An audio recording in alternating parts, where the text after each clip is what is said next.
안녕하십니까. 드디어 내일입니다. 사전투표를 시작으로 4.10 총선 대회전이 이제 막이 올랐습니다.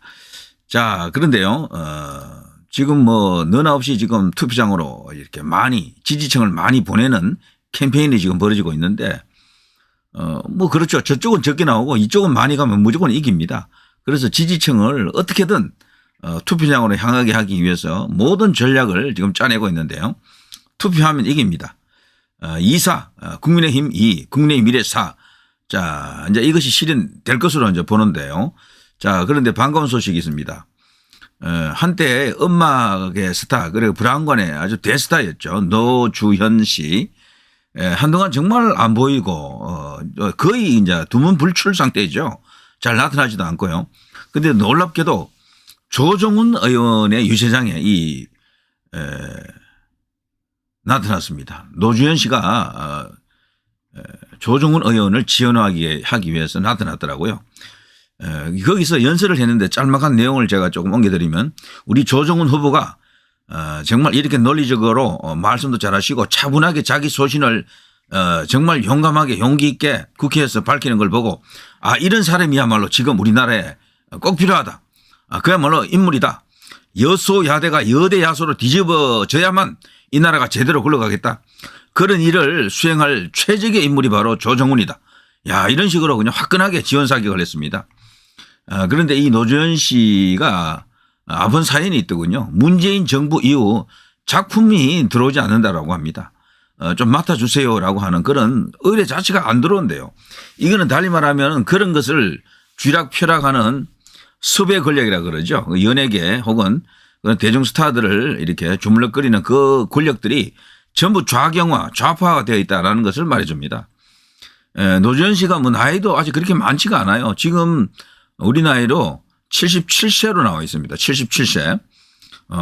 뭐 이거보다 나이 많은 노주현 씨보다도 나이 많은 80대 심지어 90대 이순재 씨까지도 현역으로 뛰고 있는데 말이죠.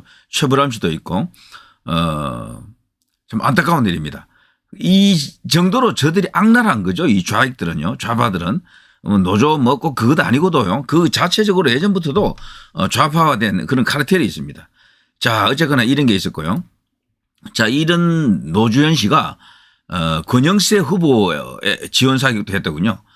권영세 후보가 용문시장을 돌며 지지를 호소했고요. 노무현 한때 사망설 돌아 노주현입니다. 노무현이 아니고요. 가족 생활비를 벌기 위해 밤무대에 나서기도 했다라고 하네요. 과거에 1개월 전에 이런 뉴스가 나왔었죠.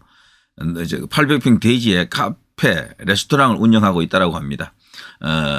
허구지책을 위해서 생활을 위해서요. 열심히 요즘 생활 전선에 뛰어들어서 일을 하고 있다라고 합니다. 자, 이런 소식이 있었고요.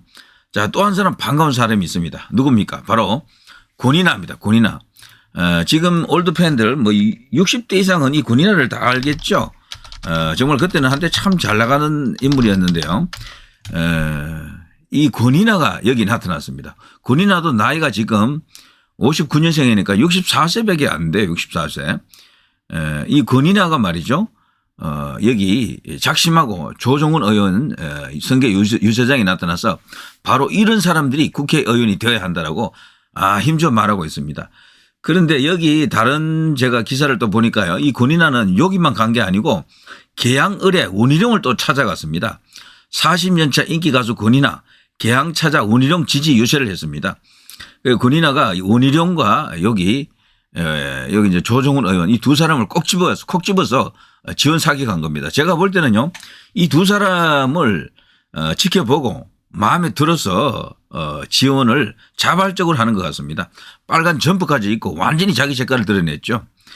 권인아가 이런 것을 했을 때는요. 이런 커밍아웃이라고 그러죠. 좌파들은 이런 짓을 해도 그렇게 뒤가 이렇게 따갑지가 않아요. 뭐 우파들이 그렇게까지 심한 공격을 안 하는데 이거 상당히 지금 난리가 났을 겁니다.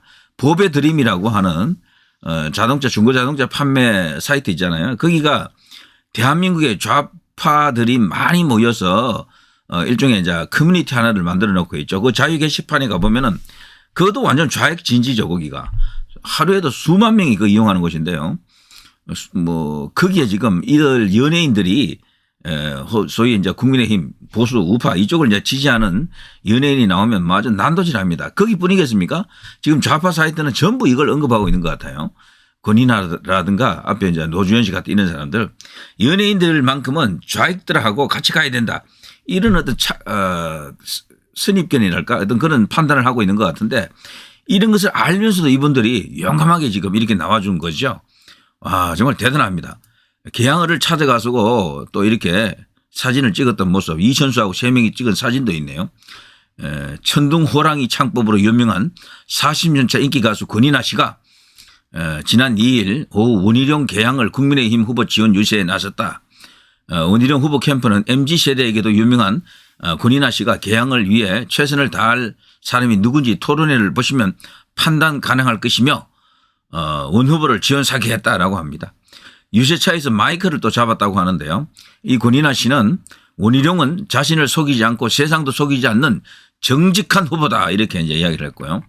자, 권인하 정도 되면 정말 널리 알려진 인물이죠. 노주현은 완전 탑스타급이고요. 정말 권인하 한때 정말 대단히 잘 나갔던 인물이고 그야말로 현재 7080들에게는 나름대로 그 영웅 반열에 올라가 있는 인물 중에 한 명이죠. 그야말로 수없이 많은 히트곡을 냈고요. 작곡도 잘하죠, 이 사람. 자, 비 오는 날 수채화 뭐 그런 거는 너무도 유명한 곡이고요. 수없이 많습니다. 신촌 블루스 외에 뭐 여러 가지 어떤 함께 했던 활동들도 있고요. 자, 이 권인하가 이렇게 불쑥 나타나서 큰 힘을 실어주고 있습니다. 권인하 하니까 그 세대들이 많이 생각나네요. 김현식이라든가 전인권이라든가 들국화 이런 것들이 쫙 생각납니다. 자, 그리고요. 이걸 좀 볼까요? 자, 조정훈 의원. 이 조정훈 의원은 무조건 이번에 당선되어야 됩니다. 물론 원희룡 후보도 뭐 무조건 당선되어야 되죠. 이 두 사람은 정말 반드시 국회로 입성해야 될 그야말로 알트란 같은 어떤 인재들인데요. 이 조정훈의 역할과 원희룡의 역할이 다르긴 하지만 반드시 꼭 필요한 후보들이다 이렇게 볼 수가 있겠죠. 이 조정훈 의원이 자신의 X에다가 과거에 트위터라고 그랬죠. 이런 글을 올렸더라고요. 불법, 편법, 위법에 민주당을 심판하자. 그렇죠. 내일 한동훈 위원장과 조정훈 후보가 마포에서 다시 뭉칩니다. 불법, 편법, 위법으로 대한민국을 속이는 집단이 정치를 해서는 안 됩니다. 법을 만드는 입법부가 거꾸로 갈 위기입니다. 여러분 함께 힘을 보태주십시오. 힘을 보태겠습니다. 조정훈 의원은 저는 믿어 의심치 않습니다. 국회 들어갑니다. 지금 지지율에서 좀 지죠. 5%, 6%, 7% 뭐 이런 게 지는 게 있는데 그거 지금 진보라고 불리는 저들 세력 진보도 아닙니다만 그냥 언론에서 그렇게 말하니까 제가 편의상 말해주는 것뿐입니다. 좌파라고 해도 틀리고 진보라고 해도 틀리죠.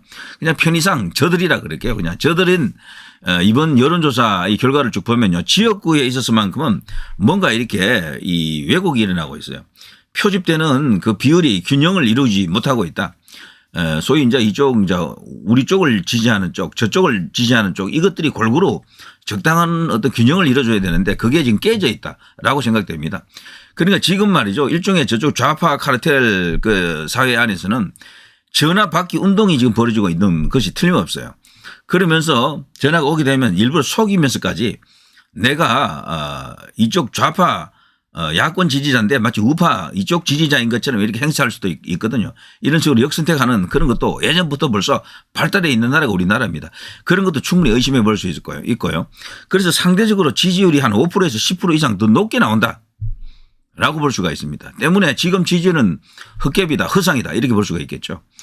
자, 이 여성은 말이죠. 미니스커트 여경으로 많이 알려져 있죠. 그런데 정말 깜찍한 짓을 했더군요. 편법 휴직을 내면서까지 변호사 자격을 취득한 경찰. 당신이 맞습니까? 로스쿨을 이렇게 이용해 가지고 또 변호사 자격을 또 이제 취득했더라고요. 마포갑 민주당 후보 경찰로서 명예를 자랑스럽게 생각하십니다. 그런데 이런 의혹이 있습니다. 2014년 이모 경정은 춘천에 있는 일반 대학원 법심리학 박사과정과 서울 성동구에 있는 로스쿨을 합격했습니다. 그리고 2년만 가능한 그것을 어쩌고 저쩌고 해서 편법을 이용해서 탈법한 어떤 내용들이죠. 변호사 자격을 취득했다라는 겁니다. 자, 원래 좌파 진영에는 이렇게 정말 쓰레기들이 많이 있군요. 조금만 그 내역을 이렇게 추적해 보면은 걸어온 길을 조금 이렇게 더듬어 보면은 불법한 혹은 탈법한 편법한 이런 것들이 막 드러나는 거죠. 자, 오른쪽에 국민을 향해 바람을 뚫고 나가겠습니다. 국민의힘이 열세라는 여론조사가 나왔습니다. 선동 정치와 조국의 바람을 뚫고 앞으로 걸어가는 느낌을 받습니다. 하지만 저는 멈출 수 없습니다. 정권 빼앗긴 복수극으로 선동을 일삼는 민주당 때문에 우리 민생이 혼란에 빠질 수는 없습니다. 라고 이야기하고 있습니다. 자, 조정훈 의원이 요 중간에 요 글씨 여기 다 나지 않은 요것도 제가 한번 읽어드릴게요. 자, 그런 식으로요, 편법을 통해서, 로스쿨을 합격했죠. 서울 성동구에 있는, 로스쿨을 합격했습니다. 그리고 2년만 가능한 연수휴직을 쓰고, 동시에 3년제 로스쿨을 다녀 변호사 자격을 취득했습니다. 꼼수죠, 완전히. 연수휴직을 쓸 때는 일반 대학원 교육 과정만 기재했습니다. 휴직의 목적 외 사용 기간에도 해당 없음이라 표시했습니다. 정확히는 평소 법심리학 등에 관심을 가지고 있던 상태에서 대학원에 지원하게 되었고 근무와 학업을 병행하기에는 시간 등이 부족하다는 사유로 국가공무원법 제71조 제2항 제3호에 정한 연수휴직을 신청했습니다. 감사원은 이런 편법 휴직을 쓰는 경찰 공무원들을 적발했고 결과적으로 징계를 받았습니다. 이모 경정은 이게 불합리하다 생각했는지 징계에 대한 취소 소송을 걸었습니다. 그러나 재판부는 편법 휴직이 맞다고 판단했습니다. 아무리 박사과정 연수를 충실히 수행했더라도 로스쿨을 다닌 행위는 휴직의 목적 외 사용에 해당하는 국가공무원법이 정한 복종 의무, 품위 유지 의무, 성실 의무를 위반한 것이다 라고 분명히 명시하고 기각했습니다. 이분이 정말 민주당의 이지연 후보 맞습니까? 편법 휴직으로 춘천에 있는 한림대학원 법심리학 박사과정과 성동구에 있는 한양대 로스쿨을 함께 다니고 변호사 자격을 취득한 건 맞습니까? 네, 맞는 것 같습니다. 법과 도덕을 누구보다 지켜야 할 경찰이 저지른 일 맞습니까? 경찰의 명예와 사기를 떨어뜨리고 우리 국민 혈세가 들어가는 공무원 월급을 받으며 자신의 변호사 자격 취득하는데 휴직을 쓰는 인생을 걸고 공부하는 대학원생들에게 박탈감을 주는 이 일을 저지른 사람이 민주당 후보 이지연 맞습니까? 맞다면 입장을 밝혀주십시오. 아니라면 설명해 주십시오. 진실이라면 뇌물수수 혐의로 재판받고 있는 민주당 현역 의원과 다를 것이 무엇입니까? 똑같은 사람의 등장이고 도덕과 법치를 무너뜨린 민주당 정치 쓰레기들답다라고 할 수 있겠죠. 야, 기가 막히네요. 어떻게 하나같이 이재명 조국 같은 자들만 여기에 이렇게 다 꼬입니까? 그 밥에 그 나물. 그러니까 이런 혐의 있는 자들, 문제성 있는 이런 자들만 일부러 공천을 준 것 같다라고 생각할 수밖에 없어요. 지금 민주당에 지금 여기에 이름이 다 올라있지 않는데 말이죠. 요거 없습니다. 요거 아니고요. 자, 이런 식으로 엄청난 일이 지금 터지고 있는 것이다. 그런데 노주현이라든가 여기 이제 권인아 같은 이런 아주 알려진 대중 스타들까지 지금 등장했어요. 힘을 실어주고 있습니다. 아주 천군만마가 아닐 수가 없습니다. 그리고 김원국 씨도 지금 여기저기 다니면서 열심히 지금 지원 사격하고 있죠. 자, 이렇게 되면 반드시 좋은 결과가 나오지 않겠나 이런 생각이 듭니다. 특히 이 조정훈 의원 그리고 원희룡 후보 이런 사람들은 반드시 국회로 들어가야 될 사람이죠. 원희룡이 들어간다라는 것은 뭐 경천 동지 천지개벽하는 일이 터지는 것이겠죠. 자, 누리 PD 김준희였습니다.